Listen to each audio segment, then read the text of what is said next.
Sindicato dos Trabalhadores Rodoviários de Santos e Região. Oferece aos seus associados assistência médica e odontológica, assistência jurídica e entretenimento. Associe-se.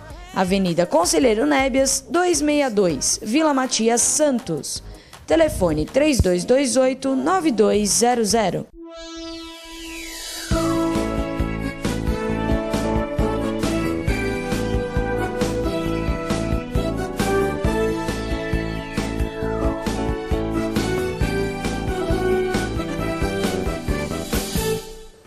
Alô, Baixada Santista, Ação em Reação, chegando pela sua TV Com, canal 11 da NET. Prazer muito grande em contar com a sua audiência nesta terça-feira ao vivo, falando para os 9 municípios da Baixada Santista e convidando você desde já a participar do nosso programa. Hoje nós temos a presença do pastor Milton, da Igreja Presbiteriana Jardim de Oração. A gente sempre tem um tema interessante para poder debater e discutir.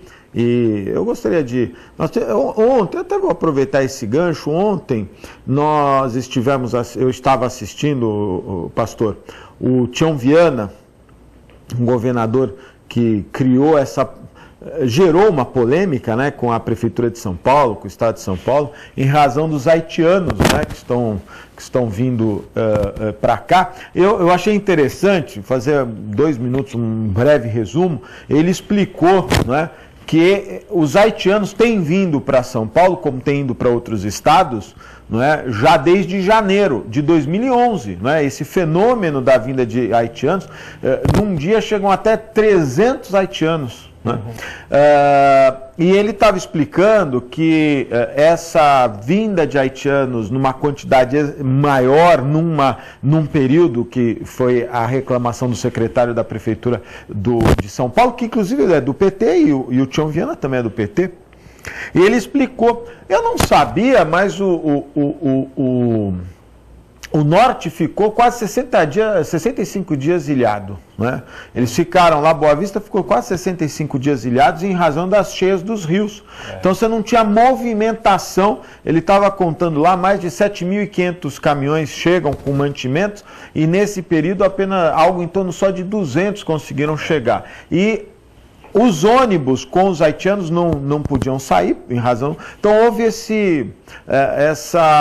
Agora, em determinado momento, ele chamou... Isso achei ele um pouco exagerado, porque, na verdade, essa reclamação dos haitianos partiu da administração do PT, né? Da prefeitura que reclamou lá e tal, não tinha estrutura, enfim. Mas aí entraram no jogo político e ele quis imputar ao PSDB, ao governo do Estado, essa represália. Em algum momento, né, ele até disse o seguinte, será que isso é uma discriminação racial por eles serem negros? Né?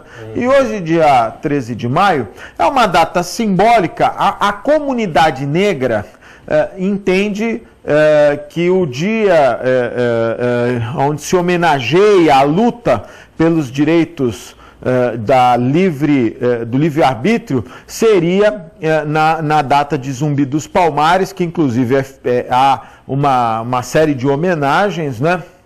Nós temos uma praça, a Praça Palmares, que é uma homenagem a Zumbi. Então há essa... Mas o dia 13 de maio, eu acho que para a maioria dos brasileiros ficou marcado como a data da assinatura da Lei Áurea, que pôs eu não digo um ponto final nas dificuldades sociais, não é? Porque muitos negros sofreram de uma hora para outra, ficaram sem casa, trabalho, enfim. Aliás, trabalho não porque eram escravos, mas ficaram sem casa, sem referência. Mas, ao dia 13 de maio, me parece que podemos dizer que é uma data simbólica até para reflexão. Boa tarde, pastor Milton, obrigado pela participação. É sempre bom estar aqui com você. Obrigado. E sempre bom poder falar aos seus telespectadores. É claro que hoje nós não podemos tirar essa data da história, né? É verdade. E toda a referência jurídica, a base jurídica da decretação da Lei Áurea, que veio primeiro a lei do ventre livre, né, e tal, e veio vindo até culminar na Lei Áurea, que foi, para alguns, né, na verdade, uma pressão do Big Brother americano nas negociações, porque o Norte América havia feito a abolição da escravatura, E eles queriam muito que o Brasil também fizesse. E, enfim, eu sei que o Brasil foi o último das Américas a abolir a escravatura, né? E, naturalmente, hoje é uma data referência, que traz toda essa questão de... E é um assunto que a gente deve sempre lembrar.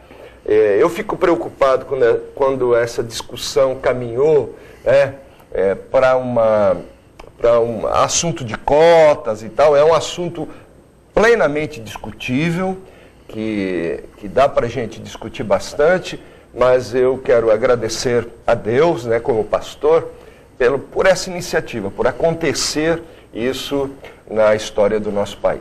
Olha, eu acho que é lógico que houve um ato, né? O Brasil tinha grandes personalidades que defendiam a abolição da escravatura, não é? Há questionamentos quanto à questão social, não é? Porque você de uma hora para outra... Mas o que é importante dizer é que nos dias de hoje, né, no ano de 2014... nós ainda vivemos, não só no Brasil, mas em várias partes do mundo, fenômenos de escravidão, né? É impressionante, né? A gente pode até não acreditar, mas você tem lá, e usando esse exemplo dos haitianos, que vêm de forma, alguns não conseguem tirar os seus vistos, a sua documentação, passam a ficar ilegais, e aí aqueles, podemos dizer que não têm Deus no coração, se aproveitam disso e acabam escravizando. Você tem bolivianos escravizados, devem ter algum haitianos, inclusive o Tião Viana disse que tem muito senegalês vindo, né? Quer dizer, a África também, muitas pessoas da África estão vindo para cá, né? E o trabalho escravo, está aí os canaviais, o trabalho escravo infantil, que é um fenômeno no interior do estado de São Paulo, uma coisa impressionante, mas eu acho que essa situação, ela não é só do negro, né? Nos dias de hoje a gente sabe do sofrimento que o negro passou em razão até das suas diferenças étnicas na própria África, né? E infelizmente é um sofrimento que a gente não quer para ninguém. Mas nos dias de hoje ainda encontrar isso também é uma tristeza muito grande, pastor. Eu acho que no caso dessas antigas colônias francesas, sobretudo as africanas, tem o Haiti, que sofreu demais com desmandos, né? Sim. E agora as intempéries, né? Foi demais aquilo lá, né? Mas enfim, eu creio que hoje em dia nós podemos viver de uma maneira diferente. Ainda temos um ranço veladamente na nossa sociedade, ainda tem um ranço de uma certa discriminação, né, racial, sobretudo com o negro, né? Mas eu acho que a sociedade brasileira, comparativamente, por exemplo, com a norte-americana, ela está a anos-luz de diferença. É mesmo? Quem vai... Eu li agora, essa semana, artigo... As políticas sociais nos Estados Unidos são mais igualitárias ou não? São em termos, porque a abertura que alguns presidentes deram para as mulheres negras poder ter filhos e ter todo o apoio do Estado, em vez de ajudar a sociedade negra americana, causou um impacto social muito ruim, em termos de... teve um valor quase deletério, quase de estragar a sociedade negra. Muitas mulheres tinham vários filhos de vários pais, isso falado por um americano amigo, estudioso, sociólogo, falou isso. Mas eu li agora, recentemente, uma declaração do Michael Jordan, que ele falou que até os 17 anos, ele quase que odiava quem era branco. Ele tinha uma discriminação racial. Então, era uma coisa assim mútua, não era brincadeira. Então, comparativamente com o Brasil, que há piadas, há brincadeiras e tal, que também deve ser muito sério, nós falamos isso porque nós somos de uma tez mais clara, mas quem é negro sofre discriminação ainda hoje, mas mesmo assim, comparativamente, as coisas são diferentes. Nós tivemos um caso agora, recentemente, de uma vereadora na cidade de Bertioga, que foi ofendida, fez um boletim de ocorrência por um funcionário público que ofendeu a vereadora dizendo que ela era uma macaca, né? Ela entrou, fez um boletim de ocorrência. É importante destacar que nós estamos no ano 2014, né? Porque, às vezes nós não estamos no século passado, nós estamos cada vez mais com a informação, né? Com a rapidez do celular que tem tudo, ainda você tem fenômenos como esse, um funcionário público, né? Num cargo de chefia, fazer esse tipo de ofensa e pior, né? Tem a punição, mas antes de mais nada, ele representa o Estado. É verdade. Né? E o que eu mais, eu puxando aqui em termos da visão espiritual e bíblica, quando Jesus vem através do apóstolo Paulo e diz que para Deus não há grego, nem judeu, nem mulher, nem homem, nem escravo, nem livre, né? Então, Jesus Cristo, ele veio por causa de todos nós, né? Porque a raça, como diz, é humana, né? E o sangue de todos tem a mesma cor, que é vermelho, né? Então é por aí que a gente deve saber. Agora, pastor, eu não sei se o senhor vai ficar bravo comigo, eu tenho certeza que não, mas qual a visão que o senhor está tendo neste momento desse crime que está sendo cometido na Nigéria por grupos terroristas, né, que sequestraram lá centenas de crianças, meninas, né? E no fundamento de que a mulher não deve ser alfabetizada, não deve estudar, não deve trabalhar, mas que no fundo, o que ele quer mesmo é trocar as meninas por outros terroristas. E ontem eu estava assistindo o Jornal da Cultura e eu fiquei muito impressionado com uma matéria onde traz a declaração de um pai de 2 adolescentes que estão lá sequestradas, que está dizendo o governo não deve fazer essa troca, porque se fizer isso, vai abrir um caminho, um precedente que nós vamos perder o controle da situação. Antes de comentar essa sua colocação, Augusto, eu me lembro, ainda falando da questão da cor, eu me lembro que há muitos anos atrás veio aqui um grande pregador batista, o nome dele era Billy Graham. Esse homem ainda é vivo, deve ter uns 97 anos de idade. Vida. É um pregador conhecidíssimo nos Estados Unidos e veio para falar no Maracanã. E ele contando uma experiência que ele teve quando ele foi a primeira vez na África. Ele chegou àquele mar de pessoas todas negras. E ele disse o seguinte, começou a mensagem dele dizendo que Deus amava os africanos. E as pessoas ficaram todas curiosas, por quê? E aí ele continua, porque foi um africano que ajudou Jesus carregar a cruz rumo ao Calvário. A Bíblia diz que eles forçaram um homem chamado Simão o Cirineu. O Cirineu era a região da África. Tudo indica que era um negro que estava por lá. Eles pegaram esse homem quando Jesus não conseguia mais carregar o madeiro, que era muito pesado, e aí ele ganha o auditório e prega a mensagem dele. Bom, voltando à questão desse sequestro. Em todas as religiões existem pessoas radicais. E eu quero crer que o islamismo, da sua parte mais equilibrada, muito embora discorde dos pressupostos, digamos assim, falando um pouco mais difícil, soteriológicos, de salvação, que eles pregam, eu discordo. Mas esses homens são radicais. E eles estão dispostos a sacrificar a vida de cada um, até deles mesmos, até da mãe deles, se for preciso, para alcançar os seus objetivos. Radicalismo, ele não serve para nada em nenhum lugar. Em nenhuma religião, em nenhum lugar. Eu concordo com o senhor, acho que o radicalismo, e mais ainda dentro de uma religião, de uma filosofia de vida, né, onde você busca, por mais que você tente encontrar as respostas, né, eu acho que a serenidade ela deve acompanhar, e a gente percebe isso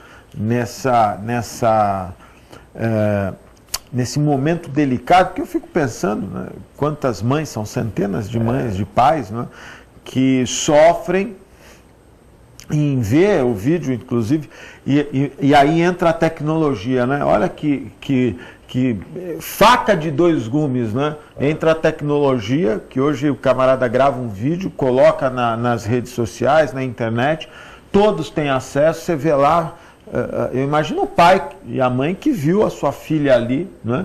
Sem poder, impotentes, não podendo tomar nenhuma atitude, né? E também, viu, pastor, eu rezo para que os dirigentes, porque eu fico pensando também naqueles que terão que tomar uma decisão, né? O que fazer? Sem comparar, mas é uma cruz que o camarada carrega, né?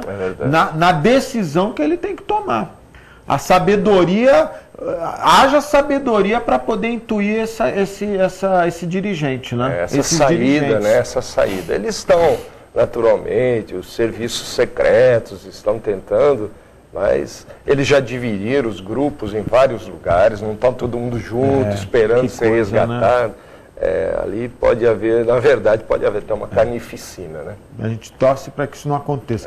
Eu tenho que fazer um breve intervalo, quero só pedir desculpa aos nossos telespectadores, porque eu estou com ainda, está me voltando uma gripe, né? Eu estou congestionado aqui, mas sem dúvida nenhuma, até o Reale perguntou, você está dormindo no ar-condicionado? Eu não entendi essa intimidade, mas eu falei, não estou, talvez a imunidade baixa, né? Essas mudanças de temperaturas, o estresse do dia a dia, a expectativa da seleção brasileira, vai saber o que é, né? Vamos fazer um breve intervalo, é muito rápido, fique aí, eu volto já.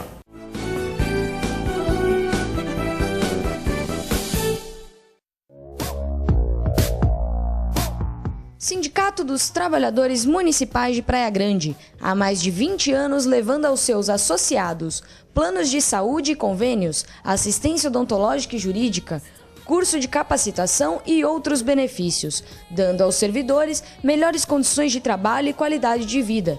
Para mais informações, acesse o site www.sindicatopraiagrande.org.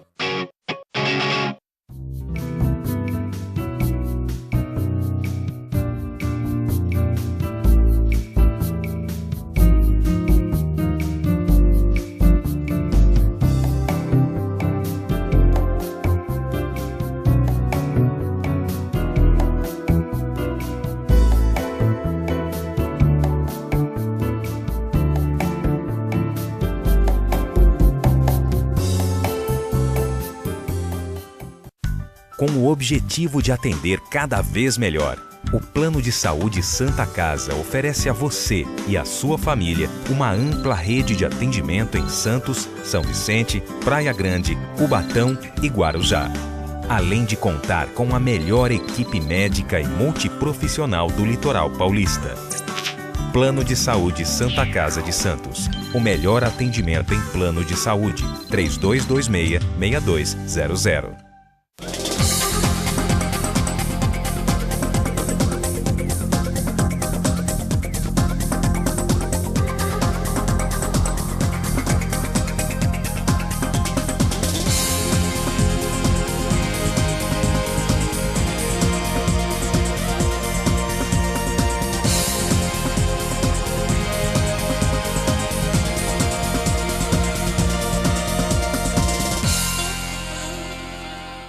Buffet Maison Vanut, um novo conceito em festas. Requinte e sofisticação no mesmo espaço. Atendemos todos os tipos de eventos. Aniversários, casamentos, confraternizações e festas infantis. Venha conhecer nossos ambientes e faça seu orçamento. Buffet Maison Vanut, Avenida dos Bancários, 42.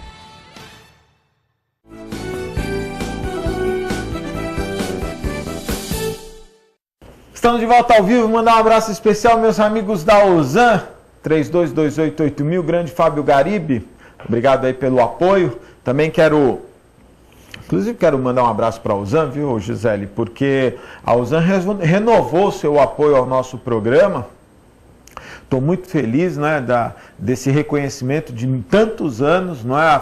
E a gente fica muito feliz. Muito obrigado ao Manolo, a toda a família Ozan, em especial ao maior camisa 10 do Jabaquara, Fábio Garibe. Muito obrigado também aos meus amigos do restaurante Boqueirão Express Grill, Rua Lobo Viana 89, ao lado da Unisanta, em frente ao Supercentro Boqueirão. Restaurante Boqueirão Express Grill. Meu amigo João do Incatep, o primeiro e verdadeiro centro de excelência portuário, o Incatep qualificando a mão de obra do trabalhador portuário e preparando para o mercado de trabalho. São 3 endereços. O João explicou aqui outro dia, na sexta-feira, para ser mais exato, e eu estou tão feliz porque na sexta-feira o João esteve aí, né, uma pessoa simpática, olha, uma pessoa dedicada, empresário, esteve em Cuba visitando o maior investimento do governo brasileiro, aliás, o maior investimento do governo Dilma no seu mandato, o Porto de Cuba.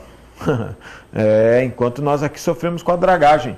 Incatep, o primeiro e verdadeiro centro de excelência portuária. O Maison Buffet Vanucci, na Avenida dos Bancários 42, a dona Cleide, a Clélia, a Fernanda estão lá para receber você. Nesse final de semana tivemos, olha, nesse final de semana uma felicidade muito grande. No sábado nós tivemos 2 festas, um aniversário de 85 anos, outro também um aniversário de 2 senhoras de idade, muita idade, fazendo aniversário, mas com uma jovialidade muito grande. Por isso, um abraço aos nossos colaboradores lá do Maison Vanucci. Tá aí o Posto Portal também, um abraço especial para o meu amigo Ricardo, do Posto Portal, em frente à Santa Casa tradicional, reduto de todos aqueles que gostam de um bom café. Pastor, no dia, naturalmente que o 13 de maio ficou marcado pela Princesa Isabel, né?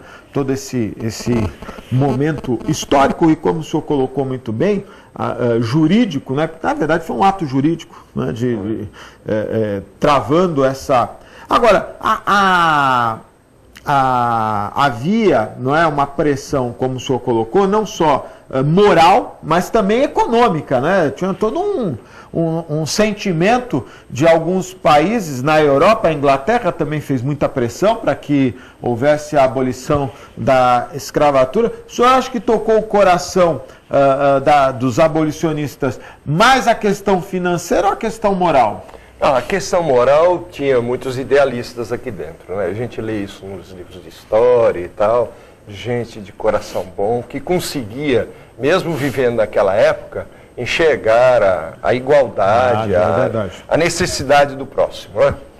Porque houve muitos desmandos, muita injustiça. A gente precisa ser um historiador, né, mesmo para saber o que é você ser tirado da sua terra. Muitos vinham e morriam de banzo no navio. Banzo? Banzo é aquela tristeza incontida, uma depressão muito grande. Eles morriam na viagem, de tristeza de serem tirados da família, da terra, enfim.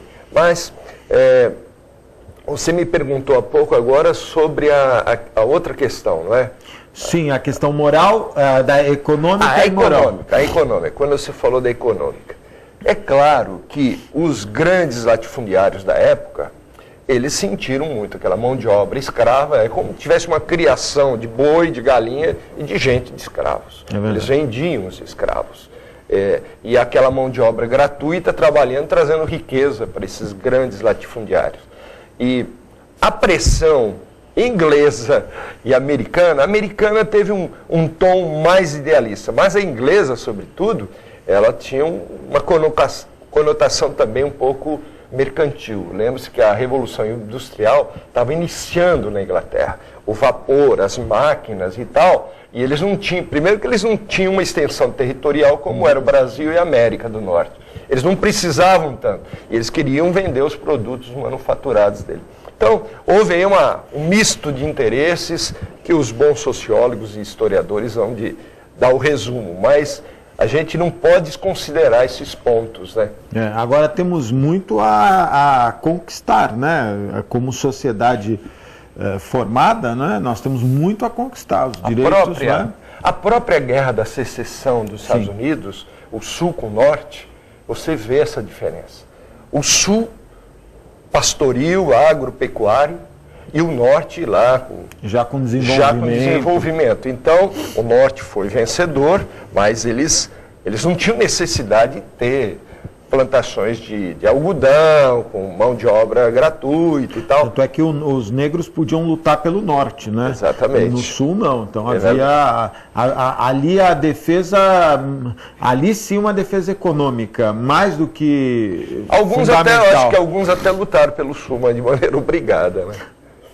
Eu acho que alguns até lutaram, mas de maneira obrigada, não, não como aqueles pelotões que havia no norte. No norte, porque eles lutavam pela própria liberdade, né? Havia esse entendimento, né? Eu queria fazer nós estamos indo para o encerramento, mas tem eu era adolescente e a Rede Globo passou uma série, muitos capítulos, não me lembro agora quantos, mas de uma série chamada Raízes, né? E que mostrava um personagem, Kunta Kinte, e que vinha todo o processo, né? Como ele foi escravizado e todo o processo dele nos Estados Unidos, né? E foi uma série que marcou muito, porque ela destoava um pouco dos livros de história que eu, como adolescente, estava aprendendo, né? Mas ali, acho que o sentimento maior era desse que você comentou, da depressão, né?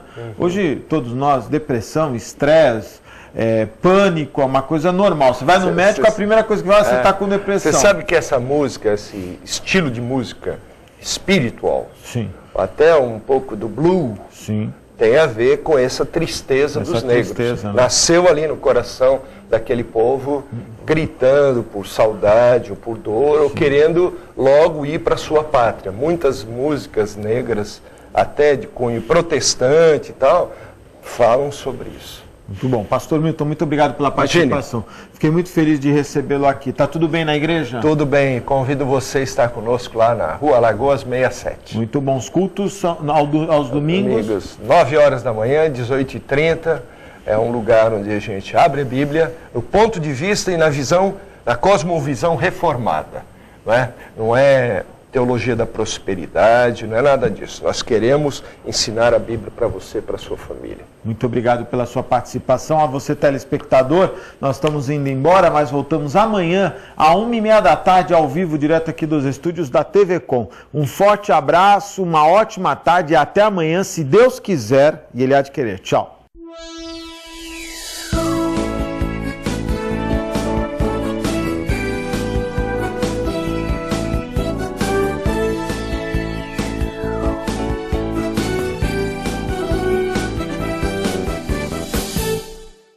Um pedacinho da França agora ilumina Santos.